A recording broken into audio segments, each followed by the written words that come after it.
Bonjour et bienvenue sur le cours en ligne de Madame Couder. La dernière fois, nous nous étions demandé ce qu'était l'énergie. Aujourd'hui, nous allons parler plus précisément des transferts d'énergie. Si on se rappelle de ce qu'on a dit la dernière fois, on a vu que l'énergie se conservait, que si une énergie était perdue à un endroit, par un système, alors c'est qu'un autre système avait récupéré cette énergie. Donc il y a donc des transferts d'énergie. Et c'est à ce transfert-là auquel on va s'intéresser aujourd'hui. Les transferts d'énergie, il y en a de 4 sortes. Il y en a uniquement de 4 sortes. D'accord? Donc, c'est soit un transfert mécanique, qu'on va noter WF, soit un transfert électrique, WE, soit un transfert thermique, Q, soit un rayonnement, R. Et il n'y a, j'insiste bien, que ces 4 sortes de transfert d'énergie. D'accord?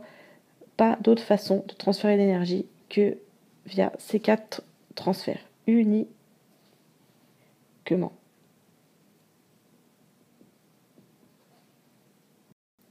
On va commencer par parler du transfert mécanique. Donc le transfert mécanique, qu'on appelle transfert mécanique, qu'on note WF, alors on peut aussi noter WF avec une flèche sur le F, s'appelle dans le monde du supérieur le travail d'une force, mais c'est la même chose que le transfert mécanique. Concrètement, c'est quoi? C'est, donc d'où le mot travail d'une force, c'est une force qui va pouvoir par exemple changer un mouvement ou modifier la forme. Donc là, vous voyez bien que le cycliste, il fait un transfert mécanique sur le vélo grâce à la force de ses mollets. Il va pouvoir faire avancer le vélo et éventuellement même lui faire monter des côtes. On voit bien que le bonhomme là, il fait un transfert mécanique vers le cul, mais il le pousse, donc il change son mouvement. On peut aussi modifier la forme. Ici, on voit bien qu'on modifie la forme de la pâte à modeler grâce à un transfert mécanique de l'opérateur, du système petit enfant, vers le système pâte à modeler. Et on continue le transfert électrique, noté WE. Alors, c'est ce qui correspond à un transfert d'énergie grâce au courant électrique. Alors, le courant électrique, vous voyez ici un petit schéma de ce que vous avez fait en collège. On rappelle qu'un courant électrique, c'est un déplacement de particules chargées. Ici, c'est un métal, donc il s'agit d'électrons, mais ça peut être autre chose que des électrons. Du moment que ce sont des particules chargées qui se déplacent, c'est un courant électrique. Donc, le transfert électrique, on le connaît, c'est le transfert qui se passe quand, par exemple, vous allumez votre interrupteur et que donc votre lampe se met à s'allumer. Donc, c'est tout le transfert qui passe par l'électricité. Attention, il ne faut pas confondre transfert électrique avec énergie électrique. Pour faire simple, l'énergie électrique n'existe pas vraiment dans notre cours. En fait, tous les phénomènes dont on a l'impression que ça vient de l'énergie électrique, il s'agit en fait de transfert électrique. Donc énergie électrique, ce mot est à bannir. On parle de transfert électrique. La lampe s'allume grâce à un transfert électrique.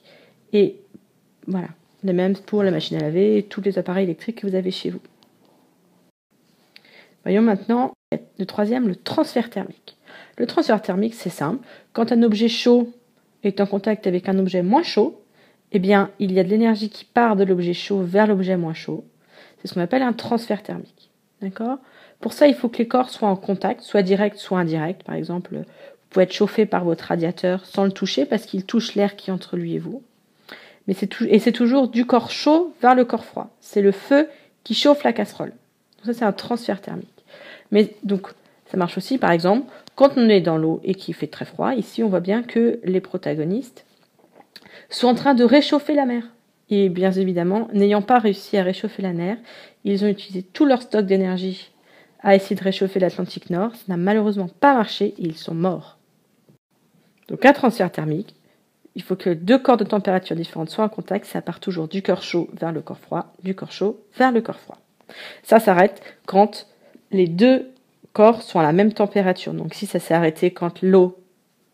ça s'arrête quand il n'y a plus d'eau, et ça s'arrêterait quand la casserole c'est à la même température que le feu. Et ici, ça s'arrête lorsque Rose et Jack sont à la même température que l'Atlantique Nord, donc à 4 degrés Celsius. Et enfin, parlons du rayonnement. Donc le rayonnement, c'est l'énergie qui va transférer pour un corps qui émet de la lumière. Donc typiquement, le soleil émet de la lumière. C'est comme ça qu'on reçoit l'énergie du soleil. La Terre entière reçoit son énergie par rayonnement, mais aussi une lampe qui éclaire, en fait tous les corps qui émettent de la lumière. Pour ceux qui ont déjà fait cette partie-là du programme, vous vous rappelez que vous avez vu le rayonnement.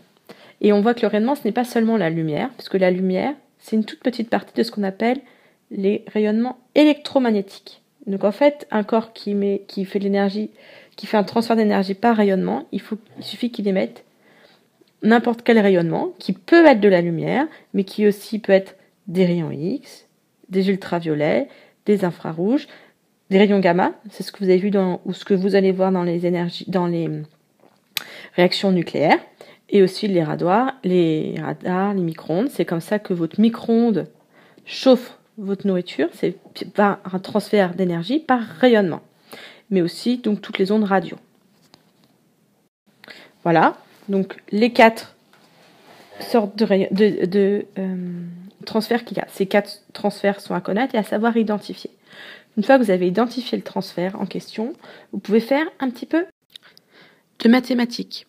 Mais ce sera le sujet d'une autre vidéo. Je vous dis à tous à bientôt pour un nouveau cours de physique.